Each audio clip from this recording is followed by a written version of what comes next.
Hi friends, welcome back to my channel Dara's Cooking Demo. இந்த channel first time பார்க்குறவங்க please கீழே இருக்க red colour subscribe button press பண்ணி subscribe பண்ணிக்கோங்க. பக்கத்தில் இருக்க பெல் ஐக்கான் ப்ரெஸ் பண்ண மறந்துடாதீங்க. இன்றைக்கி நம்ம பார்க்க போகிறது முளைக்கட்டின கொள்ளு கத்திரிக்காய் குழம்பு. கொள்ளு எப்படி முளைக்கட்டுறதுங்கிறது நான் ஏற்கனவே வீடியோ உங்களுக்கு அப்லோட் பண்ணியிருக்கேன். அது டிஸ்கிரிப்ஷன் பாக்ஸில் லிங்க் தரேன், போய் பார்த்துக்கோங்க. இப்போ இதுக்கு தேவையான இன்க்ரீடியன்ட்ஸ் என்னென்னு பார்த்துடலாம். இப்போ நான் முளைக்கட்டின கொள்ளு நான் வேக வச்சுருக்கிறேன். இப்படி நல்லா இப்படி வேகணும், இப்படி அமுத்தினா நல்லா மசிகிற மாதிரி வேகணும். கத்திரிக்காய் கட் பண்ணி தண்ணியில் போட்டிருக்கேன்.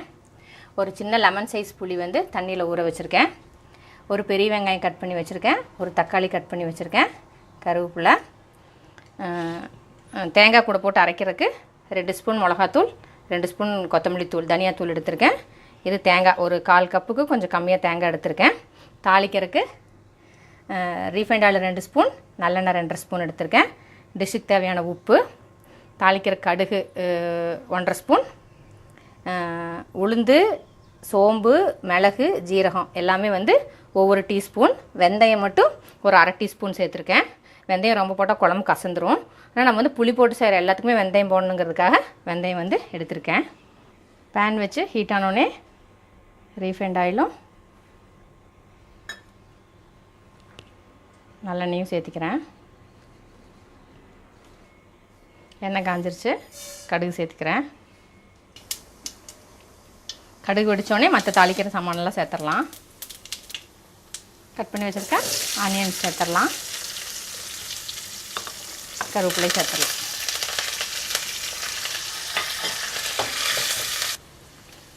அடுத்தது தக்காளி சேர்த்துடலாம்.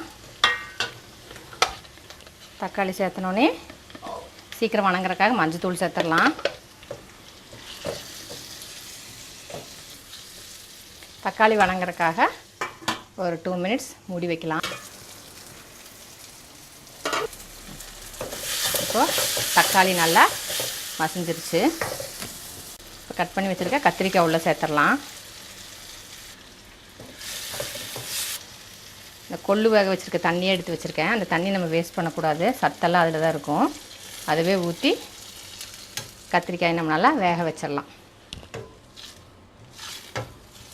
இப்போ கொதி வருது, மூடி வச்சுட்டு கத்திரிக்காய் ஃபஸ்ட்டு நல்லா வேகட்டும். கத்திரிக்காய் வேகக்குள்ளார இந்த புளி நம்ம கரைச்சி வச்சுக்கலாம். இந்த தேங்காய் துருவி வச்சுருக்கிறது, இந்த மிளகாத்தூள் இதெல்லாம் சேர்த்தி நம்ம மிக்சியில் அரைச்சிக்கலாம். இது அரைக்கிறதுக்குமே நம்ம இந்த கொள்ளு வேக வச்ச தண்ணியை நம்ம வேஸ்ட் பண்ணக்கூடாது. அதில் தான் எல்லா சத்துமே இறங்கியிருக்கும். அந்த தண்ணி ஊற்றியே நம்ம நல்லா ஒரு ஃபைன் பேஸ்ட்டாக அரைச்சி வச்சுக்கலாம். இப்போ அந்த புளி கரைச்சி வச்சாச்சு. தேங்காய், அந்த மிளகாத்தூள், தனியாத்தூள் 3 போட்டு நல்லா ஃபைன் பேஸ்ட்டாக பண்ணி வச்சுட்டேன். இப்போ கத்திரிக்காய் வெந்துருச்சான்னு பார்க்கலாம்.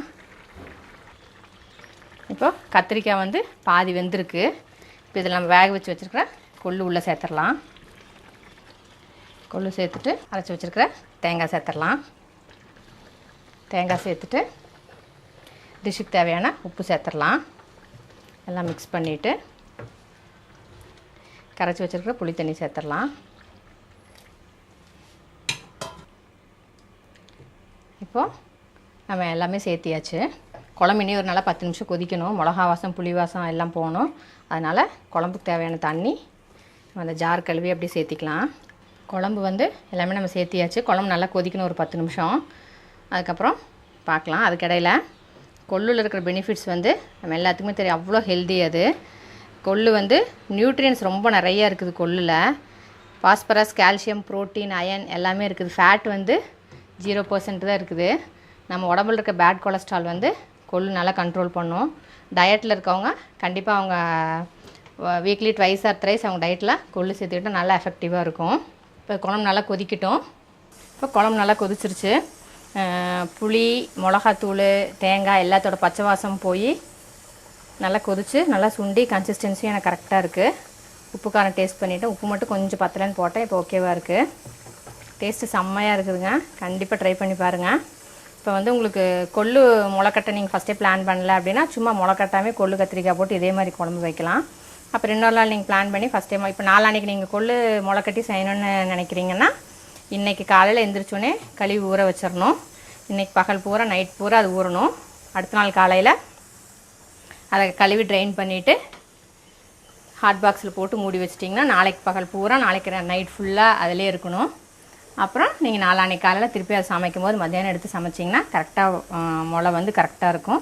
கொள்ளு முளை கட்டுற வீடியோ நான் ஏற்கனவே போஸ்ட் பண்ணியிருக்கேன். அது லிங்க் நான் டிஸ்கிரிப்ஷன் பாக்ஸில் தரேன், நீங்கள் போய் டச் பண்ணி பார்த்துக்கோங்க.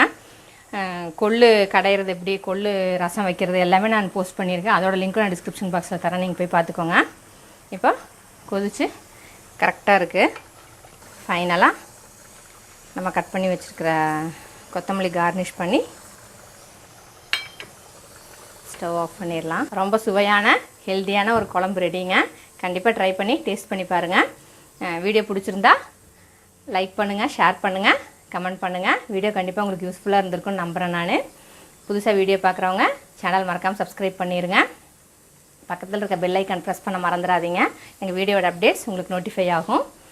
இன்னொரு நல்ல வீடியோவில் மீட் பண்ணலாம். Until then, stay blessed and be happy always. Thank you.